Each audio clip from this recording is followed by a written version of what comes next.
नमस्कार शेतकरी मित्रांनो, मी डॉक्टर किरण यशवंत शिगवण। दालचिनी लागवड केल्यानंतर एक महत्त्वाचा प्रश्न शेतकऱ्यांच्या मनात येतो, तो म्हणजे दालचिनीची काढणी कधी करावी आणि कशी करावी। तर दालचिनीची काढणी ही साधारणतः दालचिनी लागवडीपासून तिसऱ्या वर्षापासून करता येते। तिसऱ्या वर्षापासून दालचिनी काढणी साल काढण्यास तयार होते। यावेळी सर्वप्रथम आणि त्याचा जो सीझन आहे, हंगाम आहे, तो आहे नोव्हेंबर ते मे।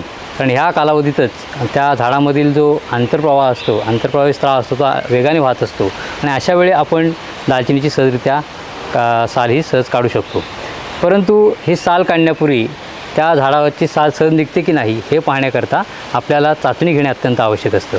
मग ही चाचणी घेण्याकरता काय करतात की तयार झालेल्या दालचिनीच्या खोडावरती 2 ते 3 सेंटीमीटर आकाराचा त्रिकोणी किंवा चौकोनी आकाराचा काप घेतात चाकूच्या साहाय्याने, आणि हा काप सहज निघतो की नाही हे पाहिलं जातं। जर हा काप किंवा साल सहज निघाली नाही तर ती साल काढण्यासाठी परत एकदा आठवड्याने चाचणी घ्यावी। अशी आठवड्याने चाचणी घेऊन जोपर्यंत ही साल सहजरित्या सुटत नाही तोपर्यंत चाचणी घेत राहावी। आणि ज्यावेळी सहजरित्या साल सुटेल त्यावेळी जमिनीपासून साधारणतः 20 सेंटीमीटर अंतर ते झाड पूर्ण तोडावे। झाड पूर्णपणे तोडल्यानंतर त्या झाडाच्या फांद्यांचे साधारणतः 2 ते 2.5 फुटाचे तुकडे करावेत।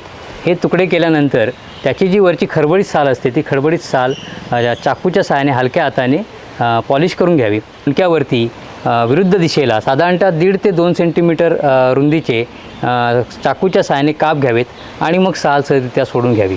अशा प्रकारे सहजरित्या साल सोडून घेतल्यानंतर ती त्या ओंडक्यावरतीच बांधावी लागते, जेणेकरून ती सरळ राहील। परंतु जर पहिल्या वेळी ज्यावेळी आपण काढणी करतो त्यावेळी ओंडके उपलब्ध नसतात। मग अशा वेळी काय करायचं की आपल्या घरामध्ये उपलब्ध असलेल्या काट्या असतील किंवा पाईप असतील त्यांचा वापर ही साल त्या ठिकाणी ह्याच्या काठीवरती बांधण्यासाठी करावा, जेणेकरून साल मिटत नाही आणि आर्द्रता न साठल्यामुळे बुरशी वाढत नाही आणि सालीची प्रत चांगली राहते।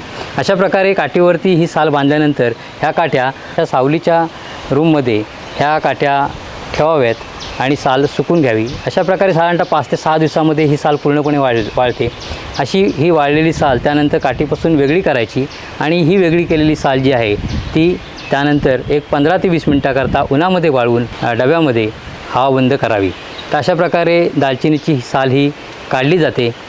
आता ज्यावेळी आपण पहिल्यांदा साल काढतो तिसऱ्या वर्षी, त्यानंतर 4थ्या वर्षी कोणत्या प्रकारचं उत्पन्न मिळत नाही, परंतु 5व्या वर्षापासून मात्र त्या दालचिनीच्या झाडाच्या 60 ते 65 वयापर्यंत तुम्हाला सलग उत्पन्न मिळत राहतं। साधारणतः एका झाडापासून पहिल्या वर्षी 35 ते 50 ग्रॅम साल मिळते आणि 5व्या वर्षापासून मात्र आपल्याला साधारणतः 200 ते 250 ग्रॅम साल प्रति झाड ही मिळत राहते।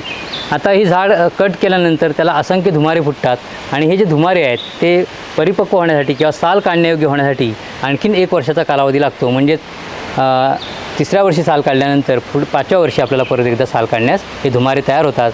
ज्यावेळी हे धुमारे साधारणतः 5 ते 6 सेंटीमीटर जाडीचे होतात त्यावेळी परत एकदा हे धुमारे जमिनीपासून साधारणतः 20 सेंटीमीटर अंतरावरती कापावेत आणि त्याची मगाशी सांगितल्याप्रमाणे साल काढावी। ह्या व्हिडिओमध्ये सांगितलेली माहिती जर तुम्हाला आवडली असेल तर आमच्या चॅनलला सबस्क्राईब करा, लाईक करा आणि जास्तीत जास्त शेतकऱ्यांपर्यंत पोहोचण्यासाठी शेअर करा। धन्यवाद।